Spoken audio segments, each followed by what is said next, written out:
made during that time. Though we can experience a fresh start for the expansion with another frantic launch period with a new set of players racing for the world first, a lot is going to be different. Some things ranging all the way from the expected release date on the final patch to how we as players have a tendency to approach games very differently in 2022 as opposed to 2008. But you don't know about that? Well, watch this. Watch.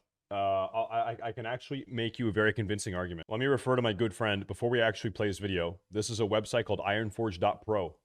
What we can see here, this is when Tier 5 came out. Tier 5, these are registered Warcraft logs. These are players detected on Warcraft logs, okay? This is the day, this is the week that each of these lines is 1 week. This is when Tier 5 came out right here. 40,000 people logged on Warcraft logs on Tier 5 launch. This is Blackwing Lair. Blackwing Lair had 489,000 players. This is the absolute peak of Classic WoW, and then it drops down, and Blackwing Lair was actually very hype. Like, this is the peak of Classic, was like probably 2.5 months or 3 months during Blackwing Lair phase, and then AQ40 and then Nax here at the end. Like, TBC at certain points is actually rivaling some of the peaks of Classic WoW. And, like, is this weird to say? Like, no one really gives a fuck about TBC. Don't you think? I feel like the two really big classic versions that are hype as fuck are Vanilla and Wrath. TBC is kind of like the awkward stepchild in between the two. It's Vanilla and it's Wrath. If you look at the private server scene, always, outside of like Nostalrius, always the biggest private servers have always been Wrath of the Lich King private servers. Wrath private servers to this day, at this exact moment, are fucking colossal. They're huge. People really like Wrath. And so the fact that TBC is holding its own and you can make a reasonable comparison to Classic WoW, like Wrath is going to be huge. Wrath will be fucking huge. I guarantee you. I guarantee you. But you know what you can start handling differently right now? Your VPN. Either Whoa! on NordVPN.com. That's all it is. Number 10, the rise of the humans for PvP. Coming up to the time of Wrath the Lich King, the Horde had the perceived advantage in PvP, and had done for quite some time, with very powerful racials such as Hardiness, Will of the Forsaken, and the recently added Arcane Torrent.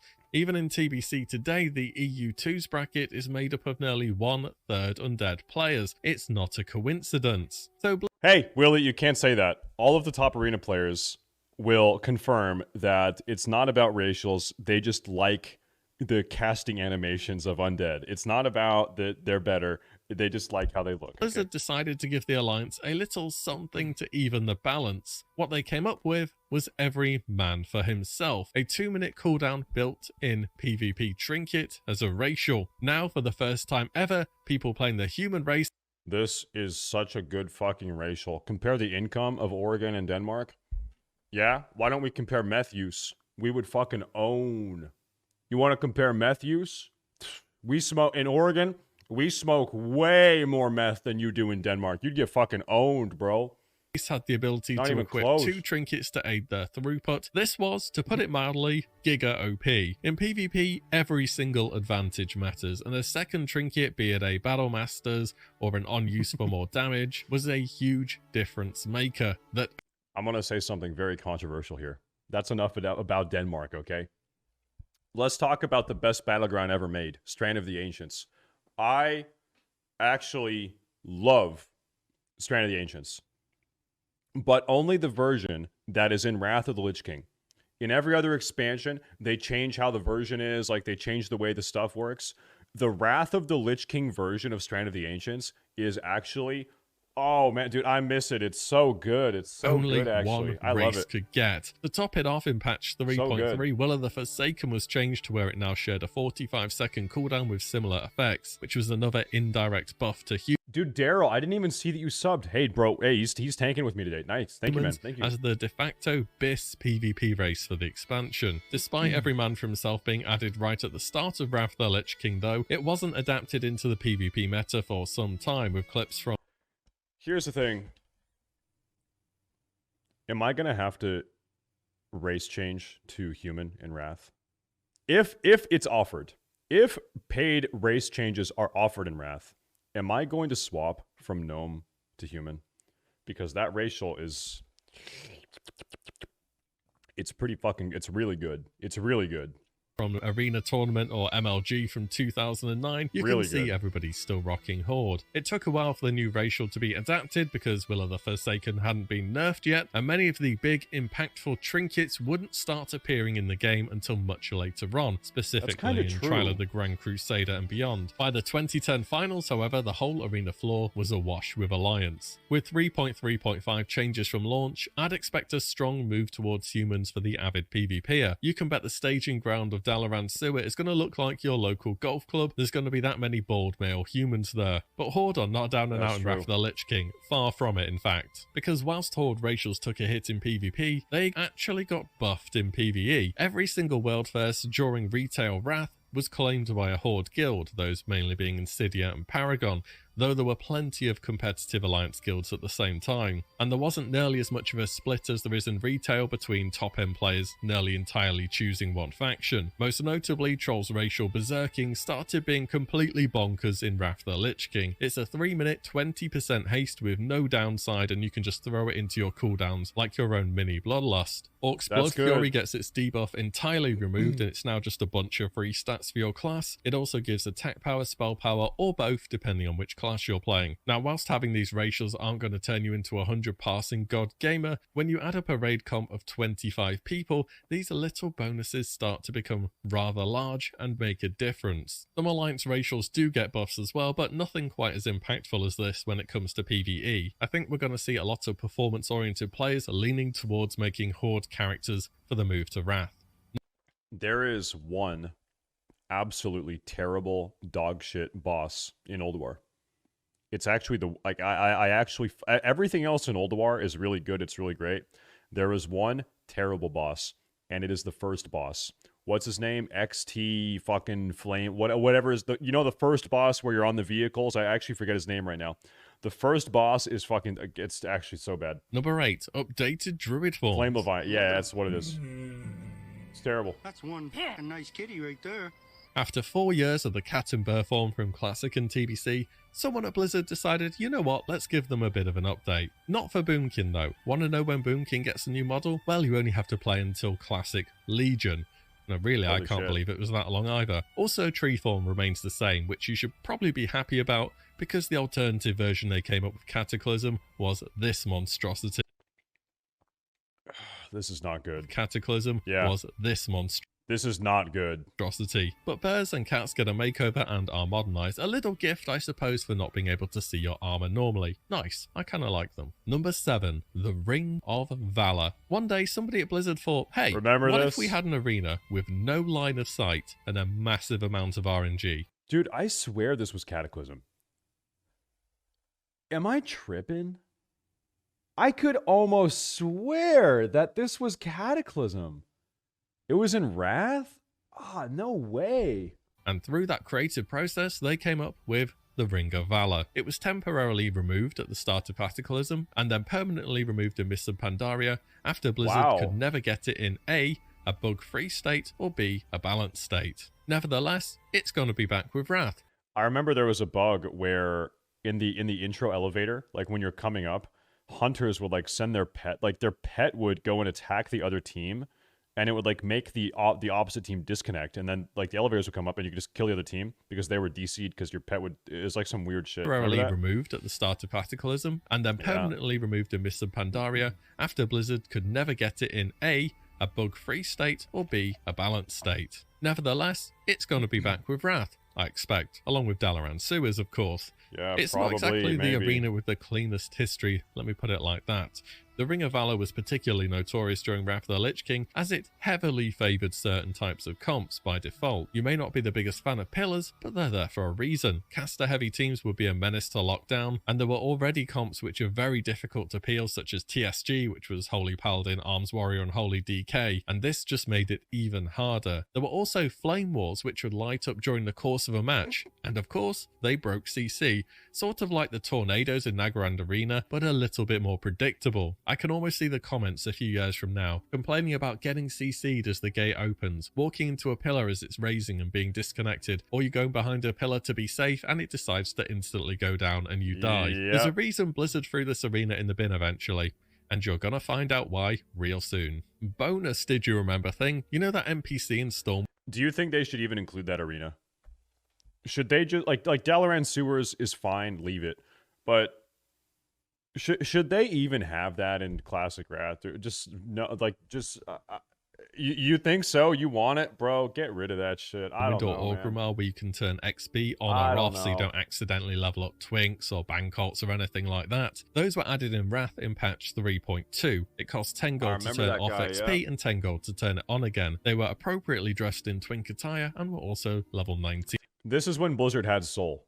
They said, hey, if you guys want a Twink, hey, we'll help you guys Twink. You want to sit at level 19 and dunk on noobs? Do it. It's all good. And then they literally, like 2 expansions later, maybe even in Cataclysm, they completely reversed their philosophy.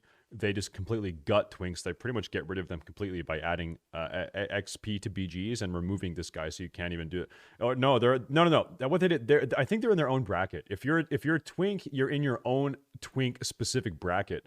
When it's like the fun of being a Twink is you have sick fucking gear and no one else does, and you just shit on people. That's why it's fun. Just go and dunking on fucking fresh cucks. That's the whole point. If it's Twinks only, then it's not fun anymore. Themselves. This change came alongside the ability to actually gain XP from participation in battlegrounds, but not honorable kills. Number 6, Wintergrasp changes. Wintergrasp was a new idea for Wrath of the Lich King, an open world battleground where the battle would take place. This is a really big problem because every single server in TBC, let me go back here. Every single server other than Firemaw, Name Drop, Grobulus, and even these are pretty lopsided. They're not even within the 45-55 range. Every other server has no shot at being a... I mean, now there's some smaller servers like Razorfen, I guess. It's a German server. The point is, not a lot of servers are going to have a good Wintergrasp experience. Not a lot of servers. Do you guys think that they should do some sort of like cross-server Wintergrasp experience where it's more of like a contained battleground? Do you think? You can play as both factions? Not in actual Wintergrasp. Not back in the day. Now in BGs, you can play as both factions. They added that in TBC. You can definitely play as both factions. I don't know how you would do that. I don't know how you would do that in Wintergrasp though, because like the point is you're playing to conquer the fort for your faction. But if in reality you're on the same faction as your opponents, it's like, okay, well, whether or not we win, if we win or we lose, we still have the fort and we can still do the raid. So I don't think like the same faction queue thing would really work that well from Wintergrasp. I don't know. Maybe I'm being dumb about it, but I don't think it would work so well.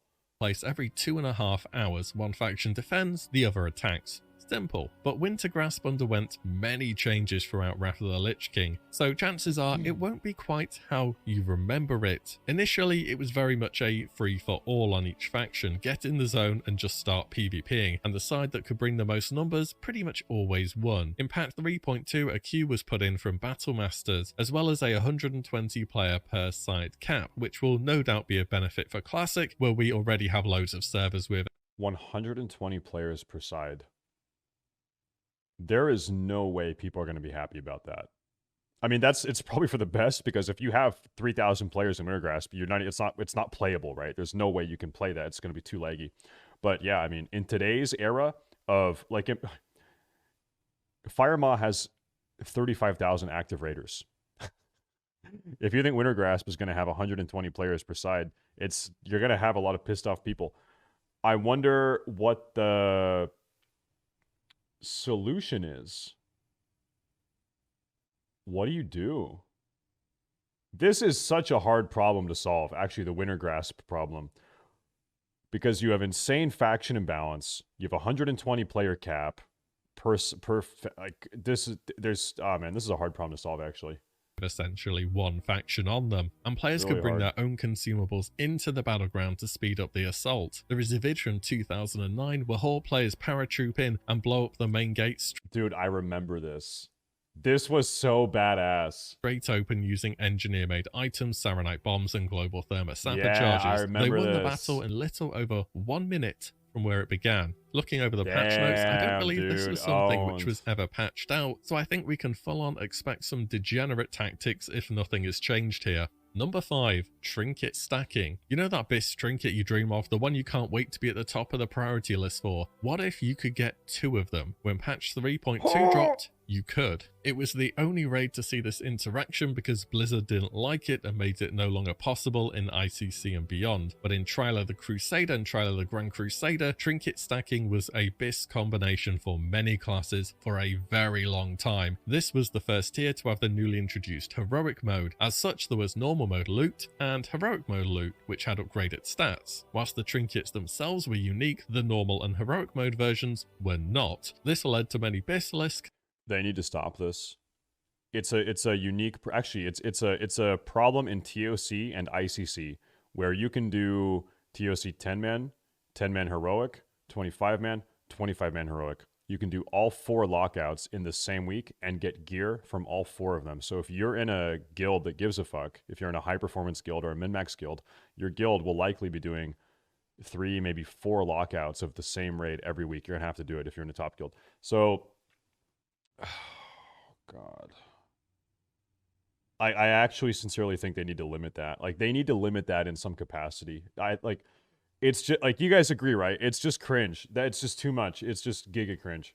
Containing the exact 2 same trinkets, one from normal, one from heroic, and the stacking effects compounded just how good this combo could be. The stacking of trinkets became very noticeable in PvP too, especially in tournaments where there were no restrictions on what gear you could use, and of course people who played humans could take the biggest advantage of this as their race had a built-in trinket. Perhaps this is why it ended up seeing the nerf bat. Number 4, spell power is reworked again. For the 3rd time. Wrath of the Lich King saw the 3rd change to spell power for the 3rd expansion in a row, and it wouldn't be the last time either. In Classic you either have DPS or healing gear, in TBC you have DPS or healing gear, but the healing gear also had 1/3 of its stats as DPS. In Wrath of the Lich King it's now just spell power. Healing and damage gear as a concept is gone, both just get benefits from spell power. Scaling on spells and gear was changed to make up for this, with Blizzard aiming to keep both healers and damage dealers on a similar level to how they already were. I totally forgot about that. This was great for dual specking as it allowed much easier changing between heal and DPS as of where it was needed, though it did increase competition among casters for the BIS items. Number 3, Death Knights will be good, but they're not going to be mega. Yeah, you know what that means? I'm going to have some fucking holy priest, you know, fucking Karen on her holy priest is going to be rolling on my warlock gear. Broken good. The launch of Wrath of the Lich King saw That's for Blizzard's warlocks. first ever go at a new class, and it went, well, I guess. Release Death Knight to this day is easily the most overpowered class there has ever been in WoW, and it's just not even close. Oh, dude, they add Death Knights in Wrath of the Lich King. I totally forgot. Dude, I totally forgot that the Death Knights. I wish I recorded some of the stuff you could pull off on Launch DK. It was like playing your own one-man army with every tool you could possibly want. They had stun immunity. Oh yeah, dude, they added Northrend in Wrath of the Lich King. I forgot that that's the one that they add Northrend also. Holy shit. Magic immunities, fear immunities, chains of ice was a brute. They did absolutely insane damage. And moreover, every single spec they had could DPS and every single spec could tank. For real, it was wild. Assuming which I feel we can, a 3.3.5 launch, Blizzard have reined in the new class considerably, taking them back from the most overpowered state of a class ever to certainly very powerful, but not nearly as broken as they were on launch. I want to dedicate a full video to this, a before and after for the DK and Wrath. Number 2, even more mount changes. So Wrath of the Lich King saw another riding revamp. 60% speed mounts are now trainable at level 20, epics at 40, flying at 60, and epic flying at 70. They also squished the cost of training your mounts massively along with these series of changes. Wrath of the Lich King was the era of accessibility after all, and this was one more reason to go ahead and try and alt. To top this off, the time for you to randomly wiggle your hands about and a mount just somehow appears was changed from 3 seconds down to 1.5, and all ground mounts now took some swimming lessons. Not flying mounts though, no swimming lessons for them. And number 1, the players. Dude, this is gonna sound super weird, but one of the things I'm most excited about for Wrath of the Lich King is the mount and pet collection tab. I actually want to collect mounts and pets in Wrath. That you guys are gonna maybe call me a casual or whatever the fuck, but I am excited. I actually want to collect as many mounts and pets as I possibly can.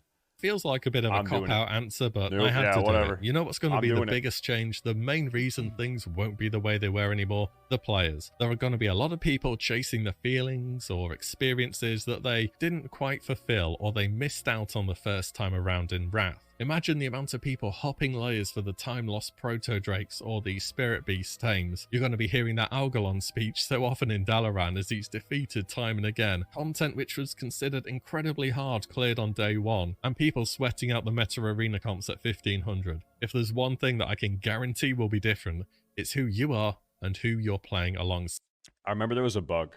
So in Dalaran, you can't be on your flying mount. You cannot fly in Dalaran. You can't fly over it. You can't, if you're on the streets, you can't AFK on your flying mount. Only ground mounts. There's a bug where if you go in the sewers, right over here on the left, there's a little area where you can mount up on your flying mount, and then you fly up, and it's like a little strip right here. You can actually AFK on your flying mount right here. That's how it was. I don't know if it's going to be that way in Classic Wrath, but in actual Wrath, if you knew how to do it, you could AFK on your flying mount right here, and just kind of flex on people. Side. I still think the game is going to be a lot of fun though, and it has so much to offer. Perhaps just put the mental checklist down for a bit to the side, enjoy it when it happens, and make some new memories from it all. Let me know your thoughts then, if anything stood out to you in particular, and hopefully you learned something new. Wrath contained a colossal volume of content, so there will be plenty more from me in the future on the expansion. And if you like the content and want to see more of its kind, drop a subscribe and a like on the channel. People on YouTube say it a lot, but they do it for a reason. It does really help. As always guys then, thank you all so much for watching and listening in. That's a good video. And I shall see you all on the next one very soon. Nice one, WillE. Nice one, WillE. And Cyroth, good morning. All right, I'm going to link it. I'm going to upvote it. I'm already subbed. Nice one. Great video, WillE. I'm going to comment. It helps the algorithm. Nice one.